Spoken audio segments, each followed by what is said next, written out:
Hey everybody, what's up? I know you've been freaking out about maybe, Spider-Man maybe leaving the Marvel Universe, so I'm going to explain what's going on. It's not as bad as it sounds. If you're new to the channel, be sure to subscribe to get everything. I do Marvel and DC videos every week. Usually things are not as dire as they seem from the title of this video here. So Spider-Man might be leaving the Marvel Cinematic Universe after he finishes the second Spider-Man Homecoming movie. So the premise, the idea, just makes it sound absolutely terrible, but the reason that everyone's reporting this is because Amy Pascal, who used to be the head of Sony's studio arm, just gave an interview where she talked about how wonderful it was that they were able to get all three studios, Disney, Marvel, and Sony, to sign on the dotted line to share this character and make some really amazing movies. She was like, it might not ever happen again. I'll read her full statement in a minute, but she implied that after they get done making all the Marvel-based Spider-Man movies with Tom Holland, that includes the Spider-Man solo films as well as the Infinity War crossovers and any other crossovers they might do,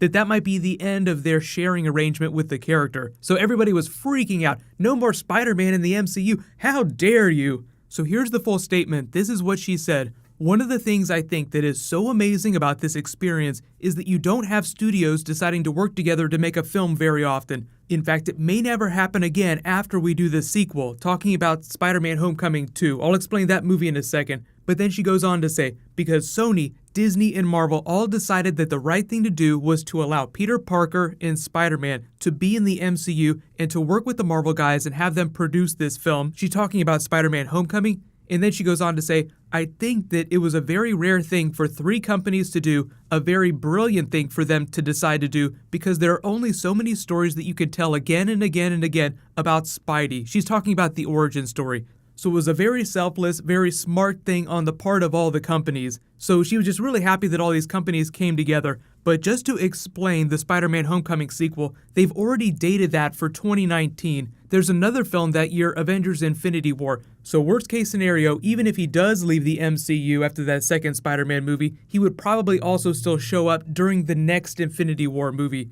When she was talking about not being able to do the same story over and over again, just some context, this is a funny story. If you wonder why, when they did Amazing Spider-Man, they had to retell the origin story, it's part of the terms of Sony's use of the character. They have to tell a version of the origin story when they tell a new franchise. And because the Andrew Garfield movies were meant to be a new franchise, they had to retell it. So if they were to do a Tom Holland movie that was not with Marvel, they would have had to do another origin story all over again. People would have been so pissed. So when she's saying that they wouldn't have been able to do it the way they did it for Spider-Man Homecoming, it just means that because they had the sharing arrangement with Marvel, they were able to tell a different kind of story and just make something that people hadn't seen before and was way more fun. So the important takeaway from this, everyone's like, does that mean that Spidey's leaving the MCU? Is that that's not what she's saying. She's just saying that they might not be able to make another arrangement. It's going to be really hard because this is going to make a boatload of money. And what's happening is that because of the sharing arrangement, Marvel doesn't see a dime from the movie profits. They make money off of the toys, off of the merchandising from the Spider-Man character. They get creative control of the character. They get to say how he's used, what the script is, what's going on. Sony gets some input into that. But what people are thinking is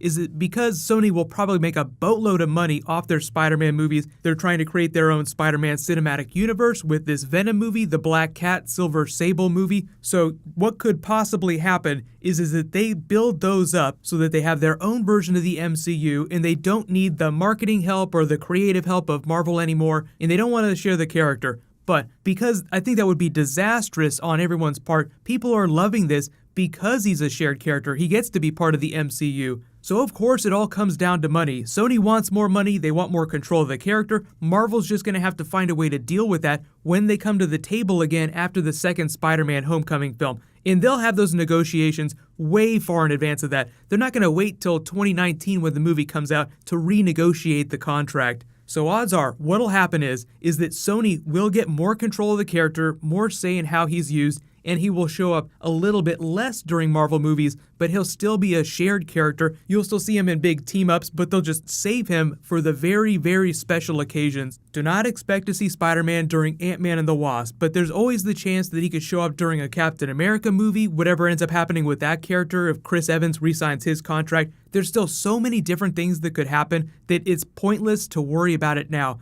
All it is a money issue. They just need to renegotiate the terms. Sony will get a little more control, a little bigger part of the merchandising pie, because that's where the majority of the profits come from, and they'll be happy, so they'll just continue to share the character. So let me know in the comments, do you actually think that Sony would be stupid enough to not renew their contract with Marvel and risk having the exact same thing happen that happened with the Spider-Man character in the last 10 years? The leverage that they would arguably have, like this Spider-Man cinematic universe, doesn't exist yet. The Venom movie has to do really well. The other movies they do, like Black Cat, Silver Sable, that doesn't sound like a really big movie right now. I mean, it could be. We never know. Like, we haven't seen it yet. But they just have this big house of cards that they're building their Spider-Man bet on. So what'll probably happen is that those spin-off movies will do okay, but not so well that they can say, yeah, we don't need to share you with Marvel. We don't need the army of Marvel's fans or Marvel's creative support. We can do it all by ourselves. I think it would end terribly for everybody involved. It would be a complete disservice to the character, and Tom Holland might stop being Spider-Man if that happened. They might have to recast the actor, meaning that they would have to tell another version of the origin story again, per the terms of their use of the character. So it's just a big bag of fail. Don't worry about it. It's just the premise is what was freaking people out, because you hear somebody as powerful as Amy Pascal saying that and you're like, wait a minute, you were definitely in the room when they were hammering out this deal, so it's kind of scary. But she's not the head of Sony anymore. She resigned with a little bit of dignity when they had that big hacking scandal. So Sony almost went up in flames a couple of years ago because they got hacked, all this data got released, their films were doing really poorly. So she was the head of the studio at the time. She left, somebody else came in, but because she had been producing the Spider-Man films up to that point, she started co-producing with Kevin Feige when they started their arrangement. So she's still working on Spider-Man stuff, but she's not like a big decision maker at Sony anymore.